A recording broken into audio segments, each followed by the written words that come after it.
Hay algo que te han ocultado sobre el cielo, y no lo han hecho por malicia, sino porque muy pocos se han atrevido a leer lo que realmente dice la Biblia sobre ese lugar, sobre quién habita en él, sobre lo que ocurre ahí en este preciso momento mientras tú respiras, mientras el mundo se cae a pedazos, mientras tú buscas una razón para seguir creyendo que todo esto tiene sentido. Y aquí viene lo que más me impacta de todo esto. En la mayoría de las personas que llevan décadas yendo a la iglesia, leyendo la Biblia, cantando himnos y recitando versículos de memoria, tienen una imagen completamente equivocada del cielo, de cómo es Dios en realidad, y de lo que los ángeles hacen de verdad, porque lo que nos enseñaron fue simplificado, suavizado, casi infantilizado, y en ese proceso se perdió algo que cambia absolutamente todo. Hoy vas a descubrir 3 cosas que van a reorganizar tu fe desde adentro. Primero, cómo describe la Biblia realmente el cielo, no como un lugar de nubes y arpes, sino como una realidad que hace que este mundo parezca una sombra. Segundo, cómo es Dios según los testimonios directos de quienes lo vieron, y por qué esa imagen te va a liberar de miedos que quizás ni sabías que cargabas. Y tercero, quiénes son realmente los ángeles, qué hacen, cómo operan, y cuál es el detalle sobre ellos que la Biblia revela,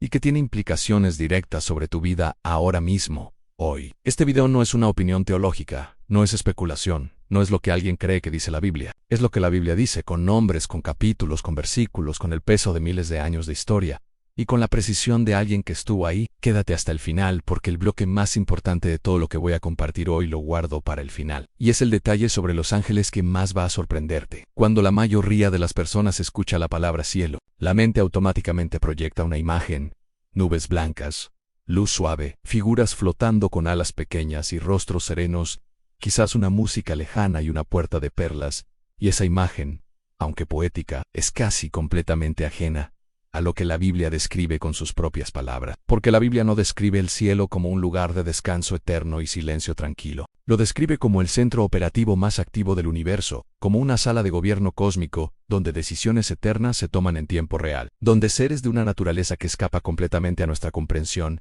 ejecutan mandatos con una precisión y una velocidad que ninguna institución humana podría replicar. El apóstol Juan no fue el primero en recibir una visión del cielo, pero sí fue el que la registró con más detalle. Y cuando Apocalipsis capítulo 4 abre sus puertas y Juan entra, lo primero que describe no es un jardín tranquilo ni una biblioteca de almas en reposo. Describe un trono, y alrededor de ese trono actividad constante, relámpagos, voces, truenos, 7 lámparas ardiendo, un mar de vidrio semejante al cristal. 4 seres vivientes que no cesan ni de día ni de noche de proclamar la santidad de Dios. 24 ancianos que caen con sus rostros en tierra y lanzan sus coronas ante el trono una y otra vez. Eso no suena a un lugar de reposo pasivo. Suena a la sala del poder más absoluto que puede existir. Y aquí hay algo que quiero que notes. Porque es importante en cuando Juan intenta describir lo que ve, se ve obligado a usar la palabra semejante. Porque no encuentra en el vocabulario humano la capacidad suficiente para nombrar lo que está viendo con exactitud. El que estaba sentado en el trono tenía un aspecto semejante a una piedra de jaspe y de cornalina, y alrededor del trono había un arco iris que parecía esmeralda.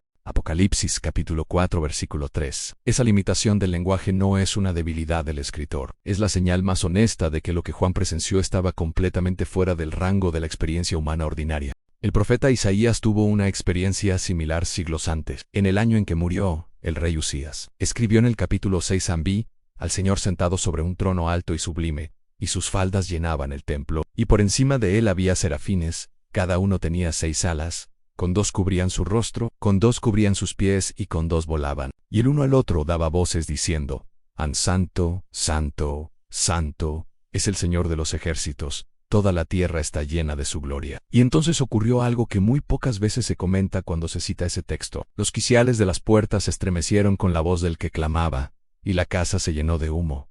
Isaías capítulo 6 versículo 4. En el cielo, en la Biblia, no tiembla de emoción sentimental, tiembla de gloria, de poder, de una presencia que es literalmente insostenible para la percepción humana, sin intervención divina. El profeta Ezequiel vio el cielo de una forma que lo dejó postrado en tierra. Su descripción en el capítulo 1 es tan compleja, tan cargada de imágenes superpuestas, ruedas dentro de ruedas, criaturas con 4 rostros, destellos como de relámpago, un firmamento extendido sobre sus cabezas que brillaba como cristal terrible, que los rabinos del siglo I tenían reglas muy estrictas sobre a qué edad podía una persona estudiar ese capítulo, porque consideraban que la mente no estaba preparada para recibirlo, sin un anclaje espiritual sólido. Y eso solo en sí mismo ya nos dice algo fundamental sobre la naturaleza del cielo. No es un lugar diseñado para la comodidad de nuestra imaginación.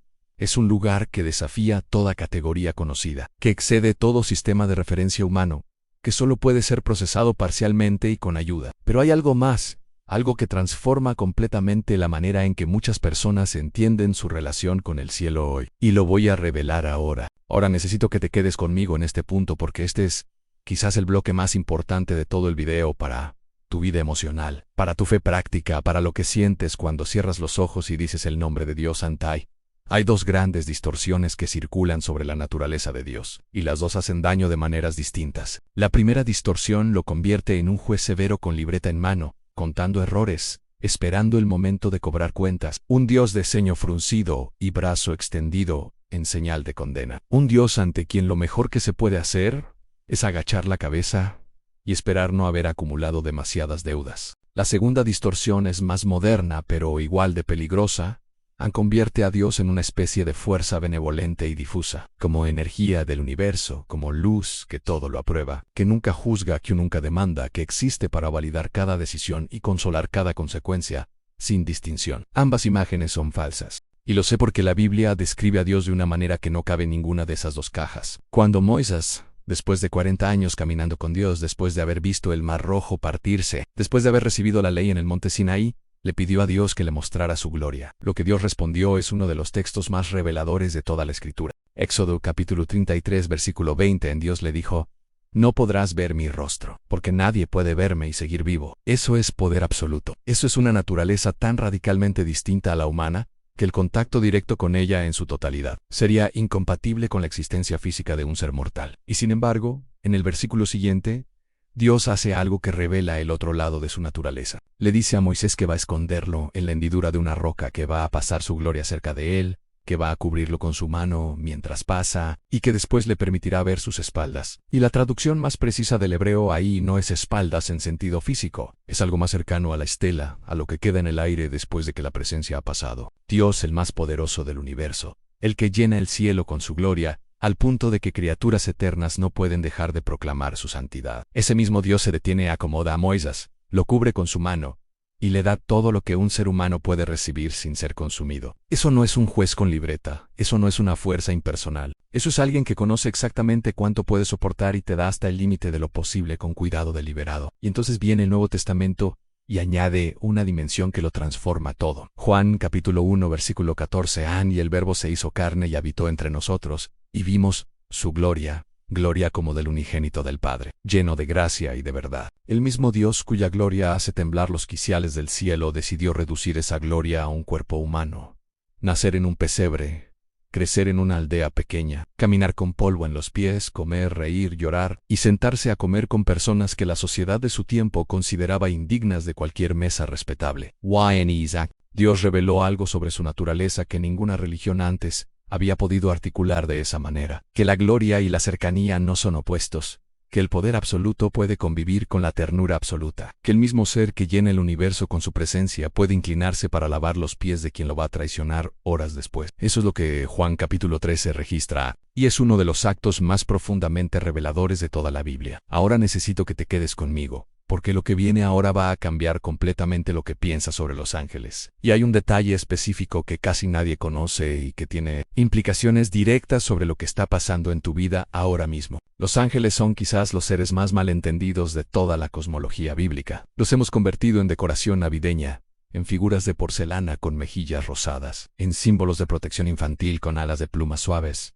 y expresiones de dulzura inofensiva. Y en ese proceso de domesticación cultural hemos perdido algo fundamental en la comprensión real de lo que son, de lo que hacen y de lo que su existencia implica para nosotros. Quiero ir directamente a los textos, porque los textos no mienten, y los textos sobre los ángeles son consistentemente perturbadores, en el mejor sentido de esa palabra. La primera reacción registrada en la Biblia cuando un ser humano se encuentra cara a cara con un ángel no es ternura, no es alivio. No es la sensación de que algo suave y cálido se ha posado sobre su hombro. La primera reacción casi invariable es terror absoluto. Cuando el ángel Gabriel se apareció a Daniel, en el capítulo 8 versículo desde Sechi, el profeta cayó en tierra sobre su rostro, y Gabriel tuvo que decirle: entiende, hijo de hombre. Y cuando habló conmigo, Yo estaba dormido en tierra sobre mi rostro. Entonces me tocó e hizo que me pusiese en pie. Cuando ese mismo Gabriel se apareció a María en Lucas capítulo 1, sus primeras palabras fueron: no temas, María. Y esas dos palabras no fueron un saludo cálido, fueron necesarias porque María estaba aterrorizada. Cuando los ángeles se aparecieron a los pastores en el campo en Lucas capítulo 2, el texto dice explícitamente que los pastores tuvieron gran temor, y el ángel tuvo que decirles: no temáis. Este patrón no es accidental, es revelador. Los ángeles no se parecen en nada a lo que nuestra cultura visual ha construido alrededor de ellos, y cuando un ser humano los ve en su estado real, la respuesta instintiva es miedo, porque están mirando algo que pertenece a una categoría de existencia completamente diferente a la suya. Ahora bien, ¿qué son los ángeles según la Biblia? Son seres creados. Eso es lo primero que hay que entender. Son creados por Dios con anterioridad al mundo físico, porque en Job capítulo 38, versículo 7, Dios le pregunta a Job dónde estaba cuando fue puesto el fundamento de la tierra. Cuando todas las estrellas del alba cantaban juntas, y todos los hijos de Dios los aclamaban con júbilo. Eso significa que cuando Dios creó el mundo físico, los ángeles ya existían y lo observaban. Son seres con voluntad, con inteligencia, con capacidades que exceden las nuestras en dimensiones que la Biblia apenas roza en su descripción, y son seres con una función específica que el escritor de Hebreos define con una claridad sorprendente. En el capítulo 1, versículo 14, ¿no son todos ellos espíritus ministradores, enviados para servicio a favor de los que serán herederos de la salvación? Espíritus ministradores. Esa palabra en el griego original es liturgica, de donde viene nuestra palabra liturgia, y no describe un servicio opcional o decorativo. Describe una función esencial, un ministerio activo y continuo. Los ángeles no están en el cielo simplemente adorando a Dios en una especie de coro eterno pasivo. Están siendo enviados, están operando, están ejecutando misiones específicas a favor de personas específicas. Y ahora viene el detalle que prometí al principio, el detalle que casi nadie conoce, y que tiene implicaciones directas sobre tu vida. En el capítulo 10 del libro de Daniel ocurre algo extraordinario. Daniel había estado ayunando y orando durante 21 días, sin respuesta aparente, sin señal, sin confirmación de que alguien estuviera escuchando. Y en el día 21 se le aparece un ser cuya descripción es casi idéntica a la de Cristo, en Apocalipsis capítulo 1, y le dice algo que reorganiza completamente la comprensión del tiempo espiritual. Daniel capítulo 10, versículos 12 y 13. Desde el primer día que pusiste tu corazón a entender y a humillarte en la presencia de tu Dios, fueron oídas tus palabras, y a causa de tus palabras yo he venido. Mas el príncipe del reino de Persia se me opuso durante 21 días. Pero Giacuí Miguel, uno de los principales príncipes, vino para ayudarme, y quedé allí con los reyes de Persia. Quiero que lo leas otra vez despacio, porque hay algo ahí que sacude todo. La oración de Daniel fue escuchada el primer día, no el día 21 el primer día, pero la respuesta tardó 21 días en llegar porque hubo oposición en una dimensión que Daniel no podía ver. Y esa oposición fue real, fue suficientemente seria como para requerir la intervención de Miguel, uno de los arcángeles, para que el mensajero pudiera finalmente atravesar y llegar. Lo que esto nos dice es que el cielo no es un lugar estático ni una realidad decorativa. El cielo es el campo de operaciones de una guerra espiritual real, con batallas reales, con resistencia real, con avances y con victorias. Y los ángeles son los ejecutores de esa guerra en la dimensión que nuestros ojos no pueden ver. Y esto tiene una implicación práctica inmediata para ti. Sí, has orado y no has recibido respuesta. Si has pedido y el silencio parece total, si hay una brecha entre lo que pediste y lo que ves, la experiencia de Daniel te dice que el silencio no es sinónimo de indiferencia divina, que hay dimensiones del proceso que están más allá de tu campo visual, y que la perseverancia en la oración no es un ejercicio de repetición mecánica sino de participación activa en un proceso espiritual, cuyo desarrollo completo no siempre está disponible para los ojos humanos. Eso no es consuelo barato.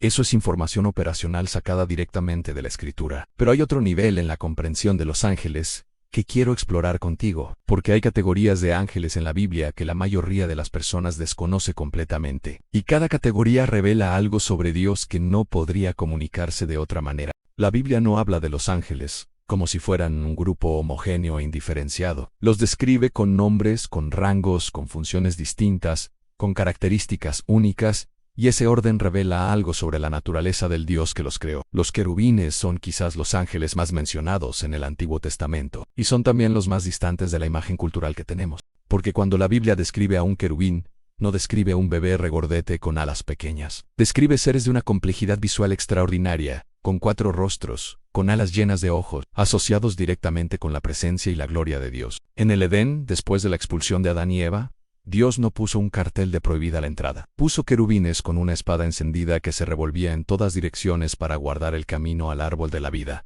Génesis capítulo 3 versículo 24. Eso dice algo sobre la seriedad con que Dios considera la santidad de ese lugar, en el tabernáculo y después en el templo de Salomón. Las figuras de los querubines estaban bordadas en las cortinas del lugar santísimo, talladas en las paredes, fundidas en oro sobre el propiciatorio del arca del pacto, porque su función es custodiar la santidad de la presencia de Dios. A los serafines aparecen en Isaías capítulo 6 con 6 alas cada uno. Y su función primaria, según ese mismo texto, es proclamar la santidad de Dios en un acto que no cesa, que es continuo, que no tiene pausa porque la santidad de Dios es inagotable y su proclamación no puede terminarse. Y luego están los arcángeles, los ángeles de más alto rango, y la Biblia nombra solo a dos con certeza absoluta: Gabriel y Miguel. Gabriel aparece como el mensajero de las revelaciones más importantes de la historia. Es Gabriel quien explica a Daniel las visiones proféticas en el capítulo 9. Es Gabriel quien anuncia a Zacarías el nacimiento de Juan el Bautista en Lucas capítulo 1. Y es Gabriel quien le habla a María y le dice que va a concebir al Hijo de Dios. Este ángel no aparece en momentos menores. Aparece exactamente en los puntos de bisagra de la historia de la salvación, como si Dios hubiera designado a un mensajero específico para los anuncios que cambian el rumbo de todo. Miguel, en cambio, aparece en contextos de guerra y defensa. Es Miguel quien pelea contra el príncipe de Persia en Daniel capítulo 10. Es Miguel quien en Judas versículo 9 disputa con el diablo por el cuerpo de Moisés. Y es Miguel quien en Apocalipsis capítulo 12 lidera el ejército celestial en la guerra contra el dragón y sus ángeles. Dos arcángeles, dos funciones completamente distintas. Uno es el portador de revelación, el otro es el comandante del ejército. Uno habla, el otro pelea. Y en esa distinción hay algo profundo sobre cómo opera el cielo, que tiene tanto embajadores como generales, tanto mensajeros como guerreros, y que ninguno de los dos roles es más importante que el otro porque ambos son indispensables. Y hay algo más que necesito decirte sobre los ángeles, algo que Pablo menciona en Efesios capítulo 3, versículo 10 y que me parece uno de los versículos más fascinantes de toda la Biblia. Pablo dice que el propósito eterno de Dios incluye que la multiforme sabiduría de Dios sea dada a conocer ahora por medio de la Iglesia a los principados y potestades en los lugares celestiales. Es decir, cuando tú, con todo tu quebranto y tus luchas y tus dudas y tus historias de fracaso y de restauración, cuando tú caminas en fe, cuando perdonas lo imperdonable, cuando confías en la oscuridad,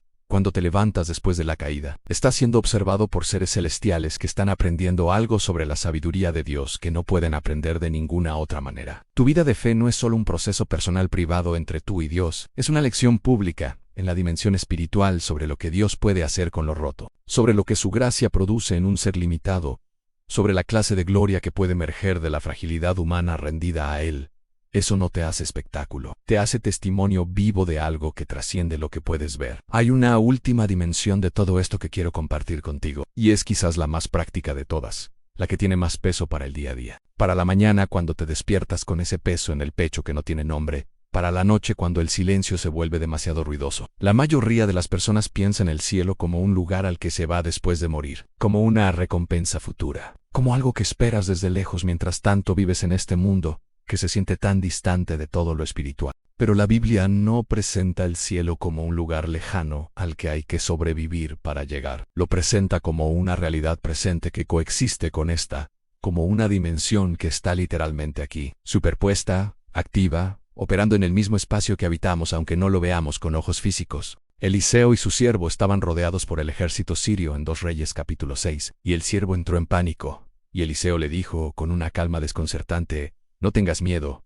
porque más son los que están con nosotros que los que están con ellos. Y luego oró para que Dios le abriera los ojos al siervo, y el texto dice que el Señor abrió los ojos del joven, y miró, y el monte estaba lleno de caballos y carros de fuego alrededor de Eliseo. El ejército celestial ya estaba ahí, no llegó después de la oración de Eliseo, estaba ahí antes, operando en una dimensión que el siervo no podía ver hasta que sus ojos fueron abiertos. Y Hebreos capítulo 12 versículos 22-23 dice algo que merece leerse despacio.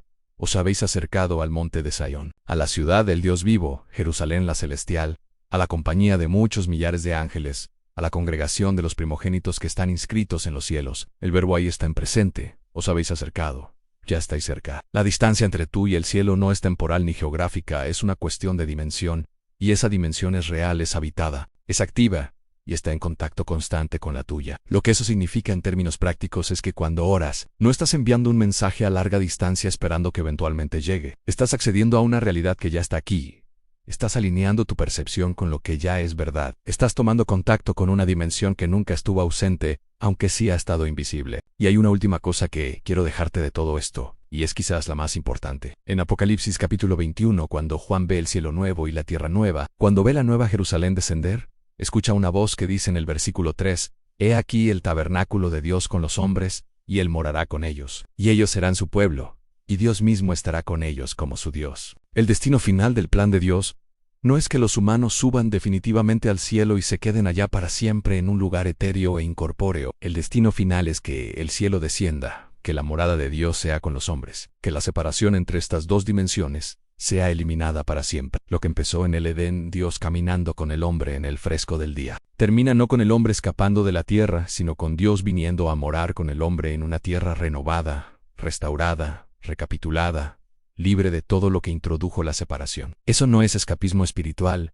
eso es la restauración de lo que siempre fue el propósito original. Y mientras ese momento llega, los ángeles siguen siendo enviados, el cielo sigue operando, Dios sigue siendo lo que siempre ha sido, y tú, en medio de todo lo que te pesa, no estás solo en una dimensión abandonada, esperando rescate. Estás rodeado por una realidad que tus ojos no alcanzan a ver, pero que la Biblia describe con una consistencia y una coherencia que no puede haber sido construida por ningún ser humano solo. El cielo no es un concepto consolador para tiempos difíciles, es una realidad operativa, activa, presente, habitada por seres que la Biblia describe con una precisión que desafía la imaginación humana, gobernada por un Dios que es simultáneamente la fuerza más absoluta del universo y la presencia más cercana que puedas imaginar, y conectada con tu vida de maneras que todavía estás comenzando a entender. Dios no es el juez lejano ni la fuerza impersonal que te propuso la cultura. Es el único ser en la existencia que puede cubrir a Moisés con su mano para protegerlo de su propia gloria, y que puede al mismo tiempo llenar el universo entero con esa misma gloria. Y los ángeles no son figuras decorativas ni metáforas poéticas, son fuerzas reales, con rangos reales, con misiones reales, que ahora mismo están siendo enviados a favor de los que heredarán la salvación. Si este estudio encendió algo en ti, si abrió una pregunta que necesitas seguir explorando, compártelo con alguien que necesite este tipo de verdad hoy, con alguien que está buscando una razón para creer que lo que no se ve es más real que lo que se ve. Dale like a este video para que llegue a más personas que necesitan esto.